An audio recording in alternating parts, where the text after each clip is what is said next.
The guard's hand found my shoulder before I even heard the alarm. "Do not move," he said, voice flat as stone. "Do not speak. Do not breathe louder than you must." I froze. Around me, the grand atrium of the Velhari court had gone completely silent. 200 alien dignitaries, diplomats, and courtiers stood like sculptures, their iridescent robes catching the pale blue light that poured from the ceiling. Every set of eyes, some with 4 irises, some with none, had turned toward me, toward my hand, toward the princess's wrist, where my fingers had landed when I stumbled. My name is Corporal James Okafor, and 3 minutes ago I had been the least important human in the Velhari Imperium. I was part of Earth's first diplomatic escort team, a ceremonial role, mostly. Stand straight, look professional, don't embarrass humanity. My job was to walk 2 paces behind Ambassador Chen and make the humans look organized. That was it. That was the whole job. Then, a loose tile near the base of the throne steps had caught my boot, and gravity had done the rest. I'd reached out instinctively, caught the nearest solid thing, and that solid thing had been the wrist of Velhari Princess Saraith Voss, first daughter of the Imperium, heir to 11 star systems, and, as I was rapidly understanding, someone that nobody touched. Ever. The princess herself hadn't moved. She stood exactly as she had before my stumble, 1 step above me on the ceremonial stairs, her silver ceremonial gown undisturbed, her posture perfect. She was tall by human standards, willowy, with the characteristic pale violet skin of the Velhari ruling caste, and those deep amber eyes that seemed to hold light rather than reflect it. She hadn't pulled away. She hadn't gasped. She had simply gone still in a way that felt older than silence. My hand was still on her wrist. I pulled it back slowly, the way you'd pull your hand from near an open flame, carefully, without drama, trying not to make anything worse. My heart was throwing itself against my ribs. I straightened up and looked forward, because looking at the princess felt dangerous and looking at the crowd felt worse. The guard beside me, a Velhari royal guard named Seth, who had been assigned to shadow our escort team all week, had not moved his hand from my shoulder. His grip was firm but not violent. He was watching the throne platform with the focused stillness of someone reading a situation that I didn't have the language to read. At the top of the stairs, on the throne of continuance, sat the queen. Velhari Queen Marith Voss did not stand. She did not speak. She simply looked at me, and the temperature in the room seemed to drop 3 degrees. She was older than her daughter by at least a century. The Velhari lived long, and her presence had a weight to it that pressed against your chest if you stood too close. Her crown was not decorative. It was a piece of engineering, laced with bioluminescent threads that connected to sensors woven into the throne itself. She saw everything the throne saw. She felt everything it felt. She was looking at my hand. Ambassador Chen appeared at my left side, with the quiet speed of a diplomat who had spent 30 years avoiding disasters. She did not touch me. She positioned herself 1 step forward, presenting herself to the court's attention without stealing it entirely. A masterful, wordless gesture.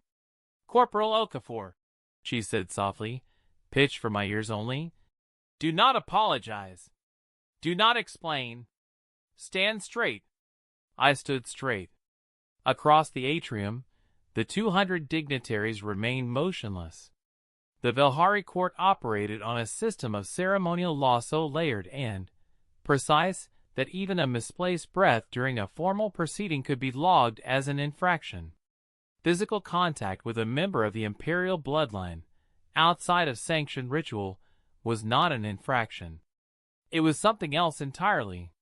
Something that had its own category, its own procedures, its own consequences. Seth's hand tightened slightly on my shoulder, not aggressive, but communicating something. A warning or a steadying. I couldn't tell which. The princess had still not moved. She stood with her wrist at her side, the place where my hand had been now invisible beneath her sleeve, and she stared at a point somewhere beyond the crowd with an expression I couldn't parse. Not fear. Not anger. Something contained, and precise, and very, very controlled. The queen raised one hand. The entire court, every diplomat, every guard, every hovering attendant drone, every living thing in that atrium took a single, synchronized breath. And then the queen spoke. Her voice was not loud. It didn't need to be. "Bring the human forward." They didn't chain me. That felt important. Seth guided me up the stairs with a hand that was more escort than arrest, his grip practiced and professional, his body angled slightly in front of mine in a way that I slowly realized was protective rather than threatening. He was keeping the court's eyes on him instead of me, giving me a fraction of cover. A small grace, offered without comment. Ambassador Chen walked 2 steps behind. Protocol would normally require her to lead, but protocol had already shattered, and she was smart enough to let the Velhari guard set the geometry of this moment. She trusted Setha's instincts over the rulebook, and I had never been more grateful for her 30 years of experience. The throne platform was elevated on 3 tiers of pale stone that held faint bioluminescent veins, pulsing slowly like a resting heartbeat. As I ascended, I became aware of the court's attention shifting from shock to something more complex. Calculation. Assessment. The Velhari nobility were not a dramatic people. They processed, analyzed, and then acted with the precision of a species that had been governing star systems for longer than humanity had been writing things down. Princess Zarathos had moved to the left side of the throne, standing at her designated position with perfect composure. Her amber eyes tracked me as I approached, but her face gave away nothing.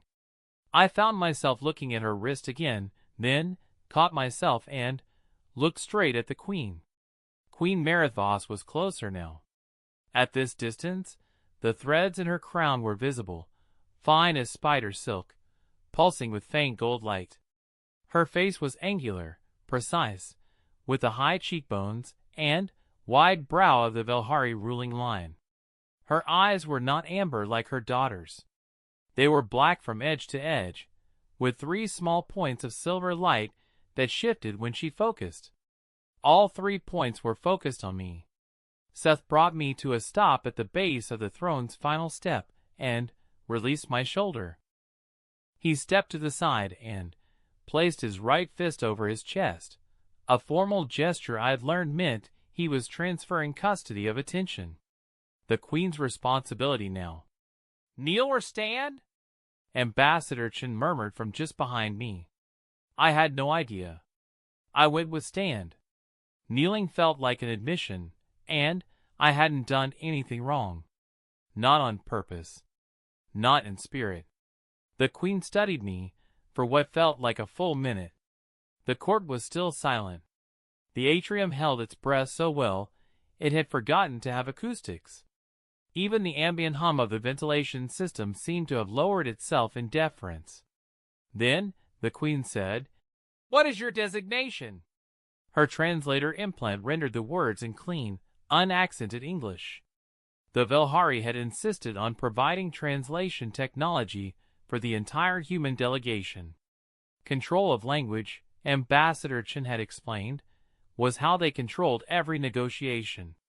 "Corporal James Okafor," I said. "Earth Diplomatic Escort, First Contact Division. You touched my daughter." It wasn't a question, and it wasn't an accusation yet. It was a data point being entered into a ledger. "My foot caught a tile on the stairs," I said. "I reached out to catch my balance. I made contact with the princess's wrist.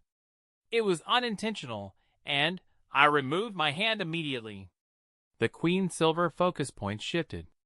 She looked past me, at Seth, I realized. Seth spoke without prompting. The account is accurate, my continuance. I observed the stumble. The contact lasted approximately 2 seconds. The corporal disengaged without direction. The Queen absorbed this. You did not wait for instruction. No, your continuance, I said carefully. I disengaged because the contact was wrong. I didn't need to be told. Something moved in the Queen's expression. Not softness. Something more like recalibration. Princess Sarethos spoke for the first time. Mother! Her voice was low, measured, and carried the particular resonance of someone choosing their words with surgical care. He caught himself on my arm. He let go before the alarm finished its first cycle. She paused. No Velhari courtier has ever done that. The silence that followed was a different kind of silence. The court had been holding itself in suspension during a threat assessment. Now it held itself in suspension during something harder to categorize. The Queen rose from the throne. Every being in the atrium below dropped into a formal bow without being told. The movement was simultaneous, like a tide. Ambassador Chen lowered her head beside me. Seta's fist returned to his chest. I held still, watching the Queen descend the final step until she stood on level ground with me, closer than anyone had been since Seth guided me up the stairs.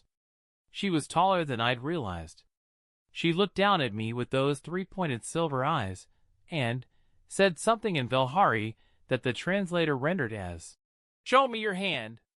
I extended my right hand, palm up. She did not touch it. She studied it. The bioluminescent threads in her crown pulsed faster for a moment, some kind of scan or read, and then slowed again. "You are afraid," she said. "Yes." "But you are standing." "Yes." The Queen looked at her daughter. Then, back at me. The court was so quiet I could hear my own blood. "In 300 years of open court," the Queen said, "no foreign dignitary has made unsanctioned contact with imperial bloodline and, then, disengaged by their own judgment." Her voice carried no warmth and no coldness. Just precision. They always waited. For instruction. For permission. For someone to tell them what the correct response was. She closed my fingers gently with one hand. The first time, I understood that she had touched anyone who was not Velhari in decades. "You knew it was wrong," she said quietly, "and you corrected it yourself." What followed was not forgiveness. The Velhari didn't have a cultural framework for forgiveness in the human sense. They had remediation, adjustment, and rebalancing of consequence. What the Queen initiated instead was a formal inquiry, and the distinction mattered enormously.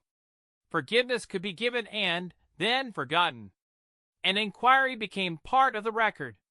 They moved us to a smaller chamber off the main atrium, a negotiation room, narrow and precise, with a long table of pale stone and bioluminescent panels that shifted color based on the emotional register of the room's occupants. I learned this later.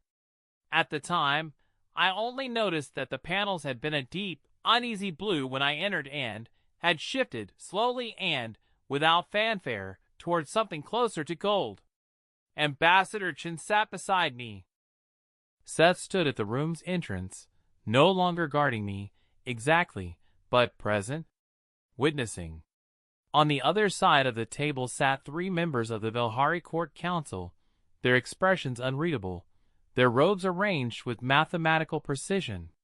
Princess Sarethos sat at the far end, slightly apart from the council, with a small scribe device active on the table before her.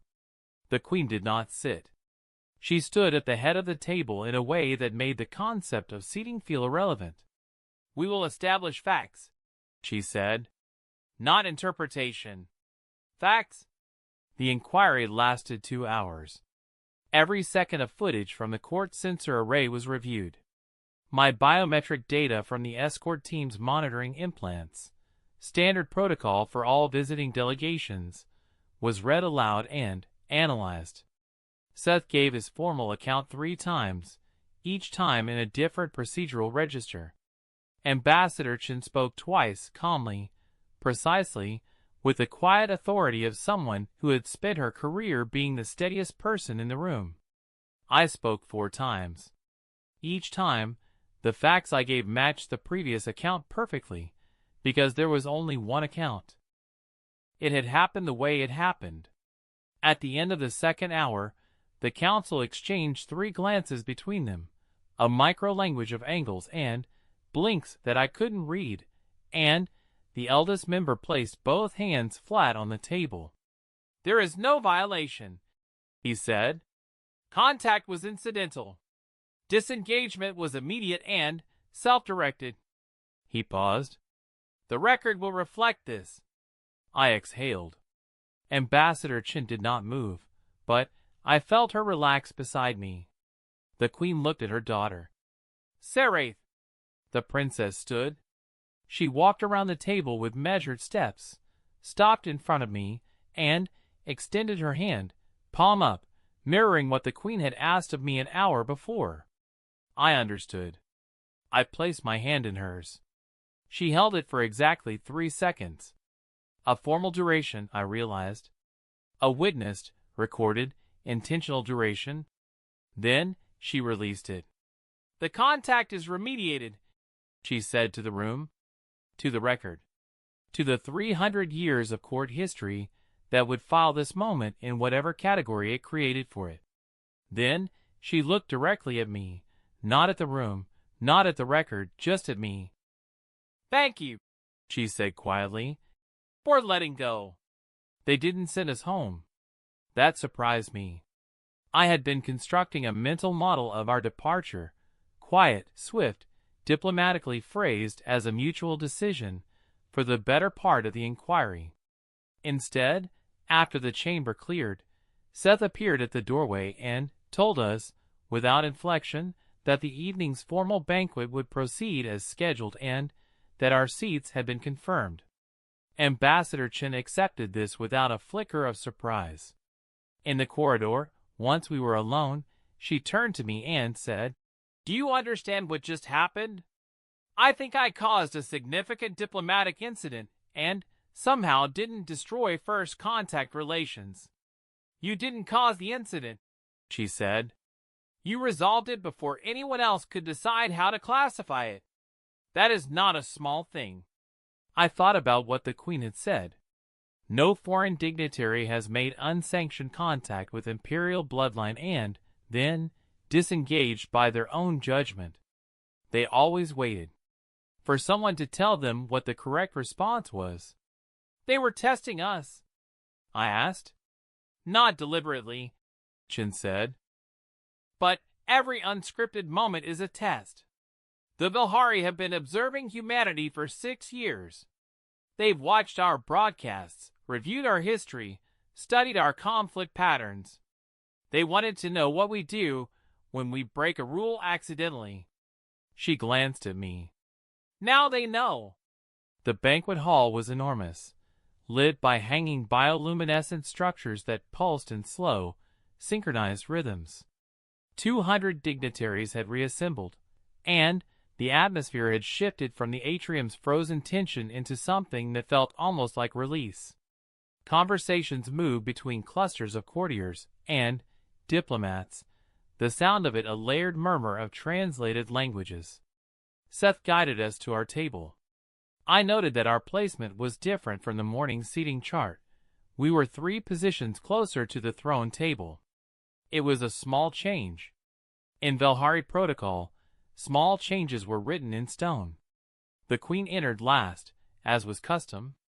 The room aligned itself without instruction, a rustle of movement and attention that oriented toward her automatically, like plants toward a light source. She took her place at the head of the primary table, and the evening began. I was midway through the second course, something crystalline and cool that dissolved in distinct, separate flavors, when I became aware of a presence to my right. I turned. Princess Seraithos had moved from the throne table to ours. This was not in any protocol document I had reviewed. The murmur in the room acknowledged it without making it loud. Seth, standing at the perimeter, remained still, but his attention sharpened visibly. The princess sat in the unoccupied seat beside me. She placed her hands on the table in the formal resting position and looked forward rather than at me, which I understood was the courteous way to begin a conversation in Velhari culture. You announce your presence through proximity, not demand. I mirrored her posture. You're a soldier, she said, not a question. A low-ranking one. Why were you chosen for the escort? I wasn't, specifically. I was available and met the physical requirements. She considered this. In our system, proximity to the crown is earned through years of demonstrated loyalty and capability. In our system, I said, sometimes you're the one who fits the uniform. A pause. Then, very quietly, something happened to the corners of her mouth. It wasn't a smile in the human sense. The Velhari facial architecture didn't quite map to human expressions, but it was adjacent to one. You are not afraid of me, she said.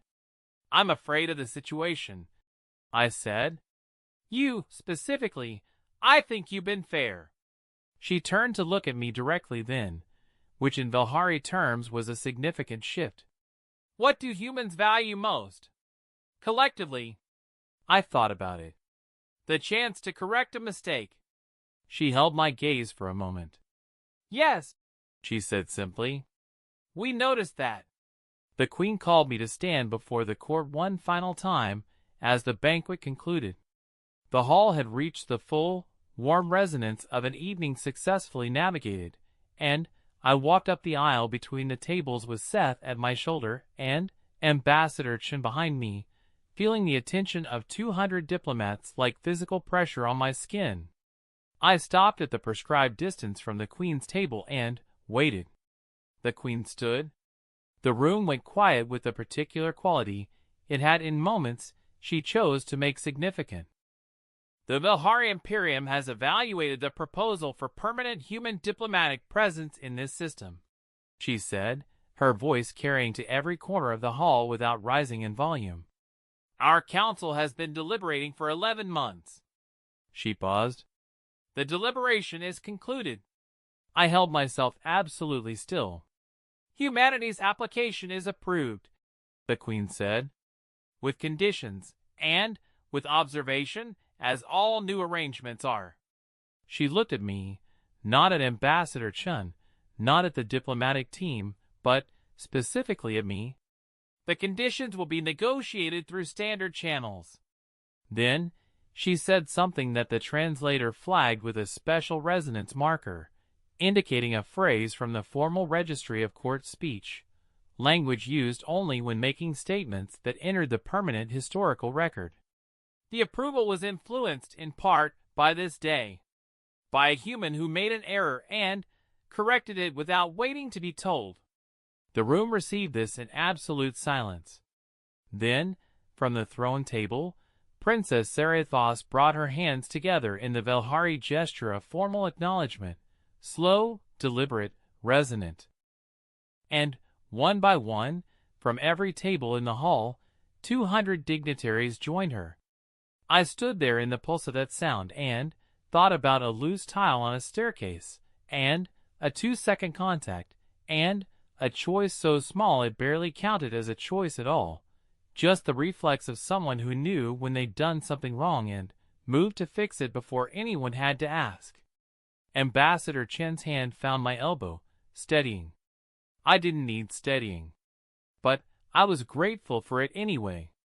Somewhere behind me, the doors of the Velhari Imperium opened wider than they had in 300 years, and humanity walked through on the strength of a man who knew when to let go. 2/2